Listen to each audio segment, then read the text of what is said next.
Makes Me Wanna Holler by Nathan McCall. Chapter 31, Dating. After the divorce from Yvette, I freelanced for a while on a romantic tip. But once again, my past complicated the present, making the dating experience more different than it had ever been. I can no longer hang with the streetest sisters I once run with, and besides Yvette, I had no experience dealing with women who were part of the new professional world I had gone into. I figured I needed to meet someone who was both streetwise and professional and who could understand my attempt to deal in three conflicting worlds, among whites, working class blacks, and bourgeois Negroes, and help me master that crazy high wire act. Finding such a person seemed hard, if not impossible. Most sisters I ran across were either streetwise and shallow or professional and sheltered, like Rita. I met her at a party. She was as fine as May wine and mucho fun.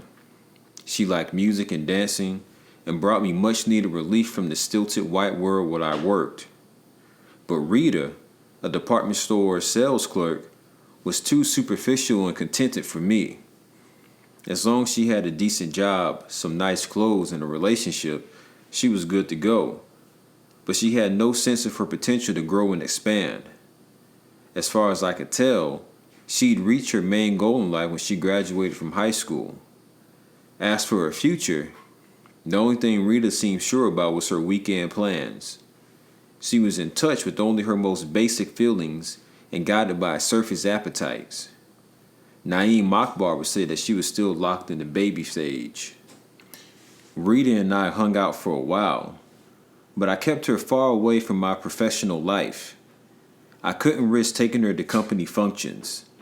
She talked about shopping sprees and hairstyles, manicures, and clothing sales. She'd get eaten alive in social settings where my white colleagues who loved to talk politics and current events. I tried sharing books and ideas with Rita to ignite a mental spark, but often all I got in return was empty stares and this complaint: "You think too much." The encounter with her and one or two other down-home girls convinced me that I had to branch out, to check out some black professional women to see what was happening there. They were nice and far more stimulating than Rita, but they posed problems for me in other ways. Many were solidly middle-class women who led sheltered lives. It was hard for us to relate, especially on issues such as crime, politics, and the system. A date with one woman ended when she told me firmly she believed in capital punishment. Another said she routinely had background checks done on guys she dated to see if they had criminal records. I got a good laugh out of that one before laying her out. Those professional women were perfect companions for company affairs, but they got on my nerves when we were all alone. I met one, Marie, while covering trials. She was doing an internship in preparation for a law degree. She was ambitious and smart, but she seemed to have no heartfelt convictions driving her. She talked about her career all the time, like that was all there was to life. People like her convinced me more how thoroughly brainwashed some blacks were. And another thing, she liked to hang around white folks all the time, as if she thought that conferred some special status on her. She'd insist we dress up on weekends and go to fancy restaurants where she could order steak and sip cocktails among money whites. After I peeped where she was coming from, it took me no time to pass on her. My dealings with professional women weren't all bad. Some dates were fabulous nights right out of my prison dreams, and I learned through them that the dating scene among black professionals was far more complex than it used to be. I realized that many black women are depressed. I'd known all along that we brothers were despondent, but I've been unaware of black women's depression, maybe because it manifests itself more quietly. But I detected it in many ways, especially in the angst and utter frustration in their voices when they talked about black men. They're depressed partly because they see what's happening to us and they feel helpless, unable to stop it. They see us giving up, giving in, canceling one another out, and they know how that cancels them out too, because they're inextricably bound to us. They're depressed because they aren't nearly enough eligible and sane black men to go around, and that critical shortage is making them desperate and driving them crazy, as nutty as fruitcakes, just like us. At the start of the 80s, I begun hearing a lot about the so-called shortage of available black men. I didn't believe it was true until I went into the white mainstream. Then I saw that there were a lot of single sisters in the professional ranks, and they seemed hard-pressed to find healthy, marriageable black dudes on their level to hook up with. The math was simple. After they subtracted those brothers who were locked away, gay, strung out, unemployed, or plain fucked up in the head for trying to cope in white America, black women often found their pickings slimmer than slim. Whether real or perceived, the so-called black man shortage started changing both men's and women's outlooks on things. One lady friend told me her father was so convinced that she and her younger sisters would be unable in their lifetimes to find eligible black men that he begun preparing them early for the prospect of living alone. Of course, a lot of brothers took their endangered species status as an indication that they had it made. Some, those who didn't know any better, got the big head when they found themselves in such great demand. One buddy used to say that being a single black professional man was like being a child in the candy store. But I saw definite drawbacks to the mixed match numbers. It screwed up the natural flow and dynamics of dating and fostered a sad, almost desperate urgency among a lot of black professional sisters. Sometimes I found dates steering conversations to talk of commitment long before they knew whether I was worth being committed to. One woman told me shortly after we met, "I don't care what kind of problems you have, drugs, alcohol, whatever. I'm willing to work with you." Another woman, whose corporation job took her to a new, mostly white city, urged me to come along and promised that her company would find me a newspaper job in her town or somewhere nearby. Sometimes I got the impression during dates that I was being sized up, interviewed, and fitted for a bow tie and cummerbund. Often, I felt such aggressiveness towards me had less to do with distinctive qualities I might have had than with what I symbolized. They were searching for a buppy, a single straight heterosexual black male with a job, a white collar job. A lot of sisters claimed they weren't class conscious in that way and insisted they take working class brother if his head's on straight. But my experiences, especially later when I moved to larger cities, led me to believe that in many cases that claim wasn't entirely true. I saw how they bum rushed the white collar cats in Armani suits. It was so obvious that a lot of sisters were hung up on guys who fit the white collar image that working class brothers got hip and figured out ways to pull the okie doke. My barber, a dude named Clarence, told me once that he regularly got business cards printed with his name or with some made-up executive title to impress honeys who worked the happy hour crowds. Them gold-digging bitches go for it every time. And don't let me meet some broad that's looking for work. I tell him I'm the director of personnel.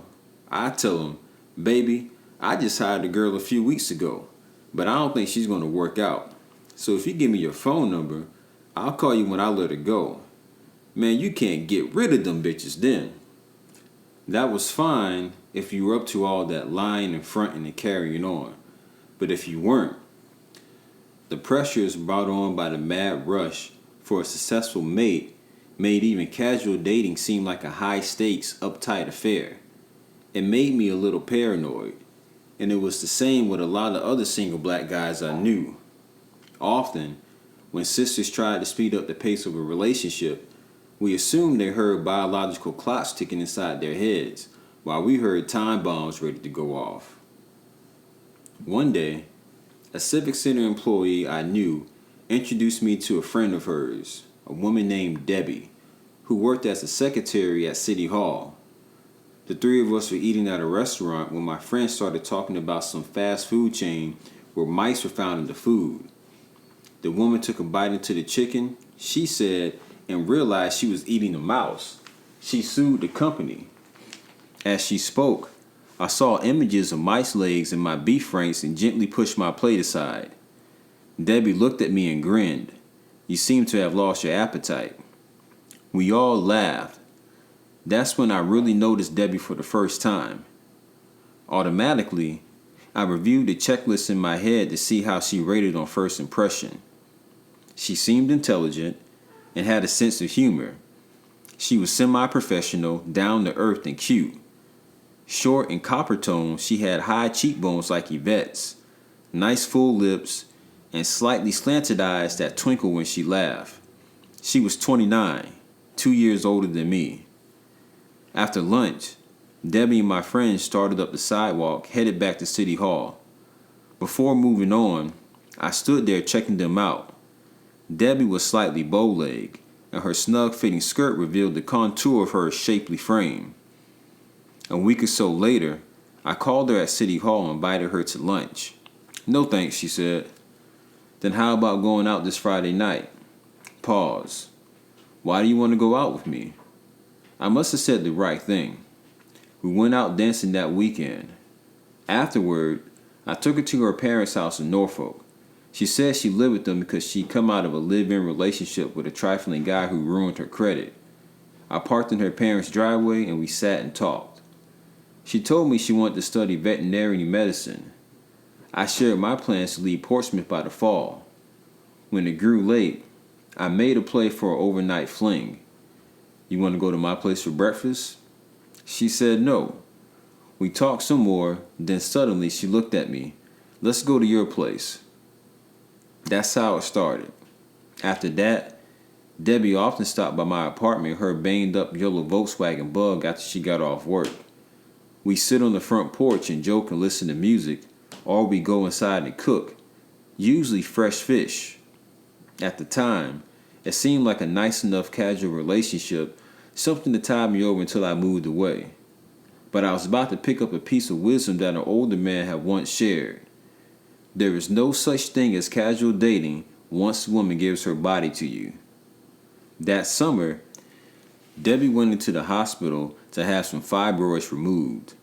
I visited her and took flowers. She lay in the bed looking tired and worried. When I asked her how it had gone, she said, "The doctor told me that if I ever plan to have children, I had better have them now." I thought nothing of it. I didn't even know what fibroids were. I spent a lot of my free time after work at the Portsmouth Library, trying to learn more about cities where I thought I might want to live. I narrowed my choices to Washington, D.C., Atlanta, and Oakland, places with reputable newspapers and a strong black culture. All other considerations were secondary. I've saved money and decided to vacation in Atlanta, where I heard blacks were doing well. I took Debbie along and interviewed for a job at the Atlanta Journal-Constitution. During my interview with the assistant managing editor, I didn't have to think twice about whether to tell them about my criminal past, nor did I have to fill out an application and deal with the question I dreaded so much. As far as they were concerned, I was a choir boy, one of those trained, assimilated Negroes white folks love so much. The timing was great. It just so happened that a lot of disgruntled reporters had quit or been fired after the paper's morning and evening staffs had been merged. I returned home, confident that I had found a good chance to land a reporting job. In any case, my mind was mostly on getting out of Portsmouth. Eventually, the call came from Atlanta. They told me I could start the first of the year in 1983. It was hard to believe I was about to leave the Portsmouth cocoon. My parents and the rest of the family were happy. The people at the Ledger Star were also glad for me. I felt sure I was on my way to something big. A big job in a big city where I could finally make the break from Portsmouth I'd been dreaming of. Debbie and I were at my place one day when she stepped close to me and said somberly, "We need to talk." I sat down. She looked squarely at me and said, "I'm pregnant." I was stunned. Pregnant? I thought you said you were taking birth control pills. She looked at me. I must have missed 1 or 2 days. The words hung in the air. I stared at the floor. Pregnant. How could I have fought so hard and come so far and have this happen? This wasn't supposed to happen. Not to me. According to the script I'd written for myself, I was supposed to move on to another city and live the rest of my life triumphant and problem-free. I looked at Debbie, who sat quietly watching me. How do you feel about this? She said, I want to have it. If I don't have this child, I may never be able to have children. You remember what the doctor told me when I got the operation. She paused. I'll abort if you insist, but I really want to have this child. I looked into her eyes, searching for some telling sign. Something, anything, that would give me a clue as to who and what I was dealing with. I wondered, had this woman gotten pregnant intentionally? Had she planned this whole outcome? I'd heard about women who did such things. I heard stories about women who wanted babies so bad that they chose a man they wanted to father their child and manipulated things so that they could get their wish. But that was an ugly thing to consider. I didn't want to think about things like that. I didn't want to think about anything. Over the next several days, I closed all the windows and doors to myself and denied I faced the dilemma confronting me. It was like something had happened to me that was so untimely, improbable, and wild that I was sure it couldn't be true. I just knew I was going to wake up any day now, any moment, and discover that it had just been a bad dream, a fucked up nightmare. Then I'd get up from bed, go wash my face, shake it off, and get on with the real business of moving forward with my life. I also thought, hope is a better word, that maybe Debbie had gotten it wrong. Maybe her body was just messing with her head. Maybe her body was doing one of those weird things that women's bodies do every now and then, where their period pulls a no-show for a couple of weeks and then arrives after nearly giving everybody a fucking heart attack. I just knew it was going to happen any day now, and Debbie would come to me and say, my cycle started, and must have been thrown off by some hormonal imbalance. So, every day I waited, but nothing happened, and time passed. Months later, when I looked back, I concluded that the biggest mistake I made during that difficult period was I didn't talk to somebody about it. I'm a big advocate of counseling now, mainly because of that experience. I needed badly to take that thing outside myself, to talk to somebody who had no emotional investment and get a clear-headed perspective on things. But I didn't. I couldn't. For weeks, I told no one, not even my mother.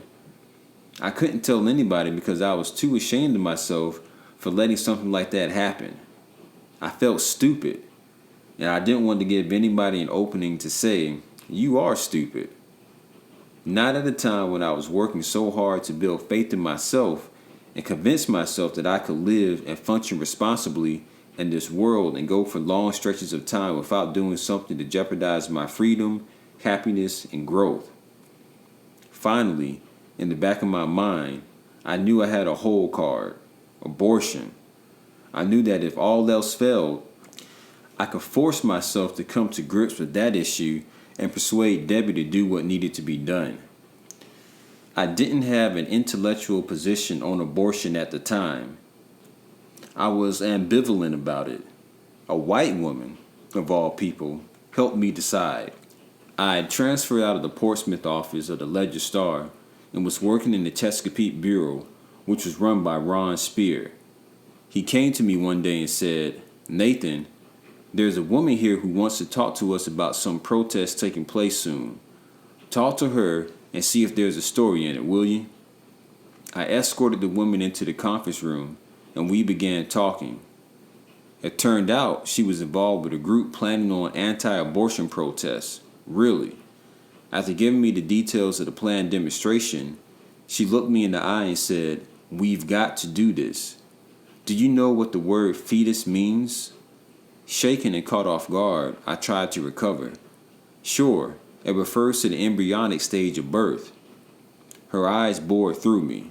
No, fetus means little one. That means that the life has already been formed.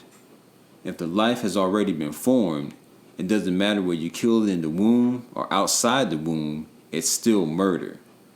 She went on talking about the evils of abortion, convicting me with every word. It was as if she knew that I was considering pressing Debbie to do that very thing. I sat there staring at her. She made me feel uneasy, like she knew my whole story all along and had come to chastise me. I felt like saying, "Go away, bitch, and let me think."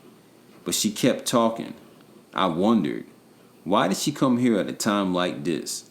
Why is this happening? Maybe this is the guidance I prayed for. I don't remember anything else about the conversation.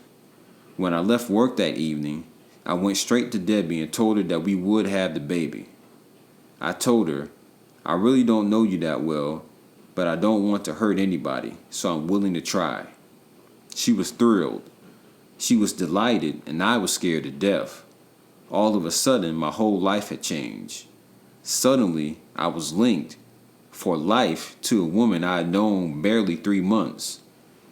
My future, which had seemed to be coming together so nicely, got real complicated. What about my new job and my plans to leave Portsmouth? I couldn't allow this crisis to block that. I decided to take care of my obligation from Atlanta and return home often to visit the child. But as my moving date neared, the ghost of JL started hounding me. If I go to Atlanta and leave Debbie behind, I will be separated from this child just like I'm separated from Monroe. I can't allow that. I can't. I felt I had to take Debbie. It would be risky stepping out in a brand new city with someone I hardly knew, but I felt I had to try. Everything I learned in the previous 5 years suggested that if I did what I thought was right, if my heart was in the right place, things would work out. It was a principle of faith, the evidence of things not seen. When I told my mother that Debbie was pregnant and that I planned to take her to Atlanta, there was this polite silence, a tacit acknowledgement that Nathan has done it again. Neither she nor my stepfather said it, and I was grateful because I already beaten up on myself enough for everybody. Debbie jumped at the chance to go to Atlanta with me. Her mother, father, and 2 sisters seemed warmer to the idea of her having a baby and going off to make a new life with a virtual stranger. Her mother and father congratulated us as if we were newlyweds. It would be years before I would fully understand that response. It would be a while before I learned what they all knew. That Debbie had been stood up at the altar, not once, but twice. She'd also been pregnant twice in 1 year, and the last time was just a few months before we met.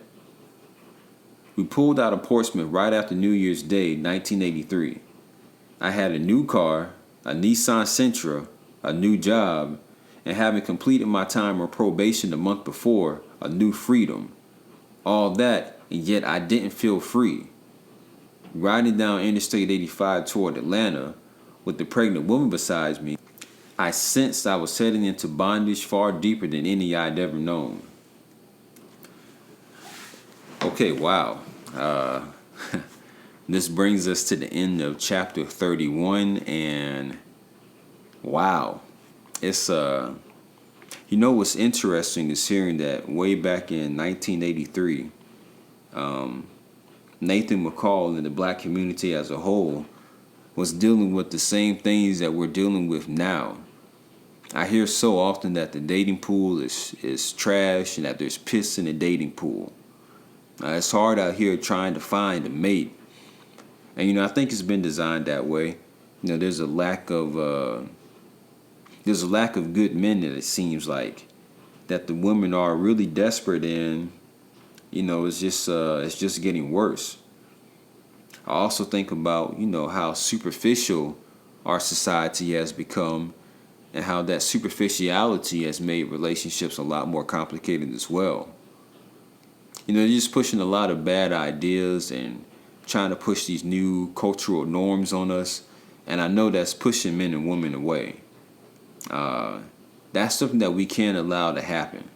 We need to acknowledge on both sides that we both have some improving to do, and we both have some mental hijinks that we need to work out so we can show up as our best selves.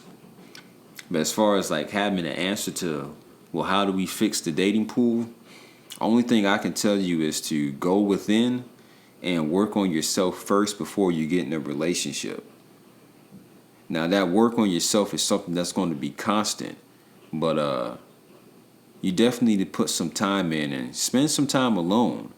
And when you get to the point to where you can be happy by yourself, or you can be content and at peace, and you're not desperate to find somebody, that's when someone will show up in your life that you really deserve. The second thing that I was thinking about, what I just got done reading when he's talked about, he found out that the woman that he's with that just got pregnant, she'd been left at the altar twice. Now that's sad. That's a red flag depending on why she got left at the altar. But the fact that she was pregnant a few months before meeting him, and that she gotten pregnant twice in 1 year, yeah, that's a little bit disturbing. And I guess her parents have no obligation to tell him about that, but yeah, it's almost like they set him up for the okie doke. But anyway, what do you guys think, guys and ladies who are listening to this? Isn't it amazing that we've been seeing this gender divide for such a long time?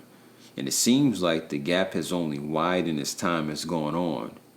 But I think there are more positive relationships that are being born out here and are successful, and they don't get the same highlights as the negative relationships. As years go by, I think they're going to do some type of case study on exactly what social media has done to us as a society. With everything, we have to look at the pros and cons of it. So there's definitely been some pros with social media. How you can just promote yourself easier. Everybody has a platform to share their ideas. But there are also some cons as well, like being manipulated to be more materialistic and to have this idea, well, I got to act like I'm just the wealthiest person. I'm living this superstar lifestyle. When in reality, you have a majority of people who are living from paycheck to paycheck. But, on social media, they're balling out. Social media, gives you this idea, well, I can be a celebrity too. I can have people be into me and the things that I'm doing. So you have, people trying to figure out how to be celebrities when they don't really have anything going on. If you're, as with everything, if you're truly happy on the inside, keep doing what you're doing. But if you don't feel that happiness, if you need a whole lot of material things to make you happy, then you found yourself in a bad spot. And even when it comes to dating, there's just, I don't know, there's a lot that's going on in the dating sphere. But I know like a common tactic of our enemy is divide and conquer. If I can keep these people arguing amongst themselves, and especially keep the men and the women separated, then I'm going to have a much easier time running and controlling the world. And that's what it comes down to. Let's keep these people mind occupied and thinking about the things we tell them to think about, and we can continue doing what we want to do. And evidence of that is seen in the dating scene. It didn't just all of a sudden get like this. Something had to be done to us. I think about, I have older parents. My parents and grandparents lived through segregation in the South. They saw schools get integrated, businesses get integrated. So they've seen the before and the after. And one of the things that I know is that during the civil rights movement, it scared the U.S. government seeing what black men and black women were able to accomplish when they were working together. So they decided, well, nope, we got to split this up. So they've been pitting us against each other for the longest time. Even when it comes to like the prison or the school to prison pipeline, school is designed in a sense to where they know, well, if we don't really teach these kids how to read, chances are they're going to wind up in jail eventually. And they make monies off of those prisons. So you have sisters who, they can excel and do well in school because, they're more able to sit down and concentrate for longer periods of time. Whereas you have these little black boys who have a whole lot of testosterone running around inside of them, and you're telling them to sit still and be quiet, or you're just teaching them in a way that's not conducive to how they naturally learn. And it's like a trickle effect or a snowball going down a hill. Well, because I don't read that well, everything else that I do when it comes to school is going to be a lot more difficult. So you have these men who can barely get into college unless they're playing some type of sport, or they get lucky. Well, they're smart enough to have an academic scholarship. And then you have sisters going to schools or colleges and universities in high numbers. So they're always outnumbering the men on campus. So it comes back to this idea, well, where are all the eligible men? And I know that's tough. But you guys let me know what you think in the comments. Did you find this chapter interesting when he's talking about dating? And it sounds like he could be talking about something that's happening right now. He just didn't mention any social media. But anyway, I'll see you guys on the next episode of Ron's Library and Ideas. Y'all take it easy. Peace.